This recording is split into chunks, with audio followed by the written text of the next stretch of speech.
Breakup എന്ന് ഉറപ്പിച്ച് എൻ്റെ അടുത്ത് വരുന്ന ചില കപ്പിൾസിനോട് ചോദിക്കുന്നൊരു കാര്യമാണ്, നിങ്ങൾ ലവ് ലാംഗ്വേജസ് എന്ന് കേട്ടിട്ടുണ്ടാവും. പക്ഷേ ആരും കേട്ടിട്ടില്ലാത്തൊരു കാര്യമാണ് ഫൈറ്റ് ലാംഗ്വേജ് എന്നത്.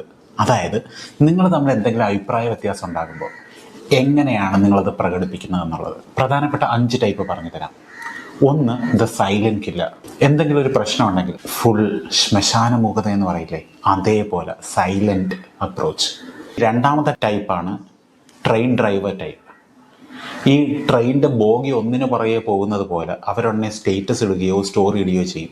ഇനി 3ാമത്തെ ടൈപ്പാണ് എന്തെങ്കിലും ഒരു പ്രശ്നം ഉണ്ടെങ്കിൽ ഉടനെ ഇറങ്ങി അങ്ങ് നടന്നു പോവുക. ആ സിറ്റുവേഷനിൽ ആരാണോ അവിടെ നിന്ന് പോകുന്ന ആളില്ലേ, അവർക്കൊരു ഗിൽറ്റ് തോന്നും, ഒരു ആങ്സൈറ്റി തോന്നും. 4ാമത്തെ ടൈപ്പാണ് സേതുരാമയ്യർ ടൈപ്പ്. ലൈഫിൽ എന്തെങ്കിലും പ്രശ്നം ഉണ്ടായി തുടങ്ങിയാണ്, പണ്ട് നീ എന്നോട് ഇന്ന ഡേറ്റിൽ ഇങ്ങനെ ചെയ്തില്ലേ, അന്ന് എനിക്ക് ഇതാണ് ഫീൽ ചെയ്തത്, ഇതേപോലെ കുറേ തെളിവുകളുമായിട്ട് വരും, സ്ക്രീൻഷോട്ടുകൾ അയക്കുക. ഇനി 5ാമത്തെ ടൈപ്പാണ് നോവലിസ്റ്റുകൾ.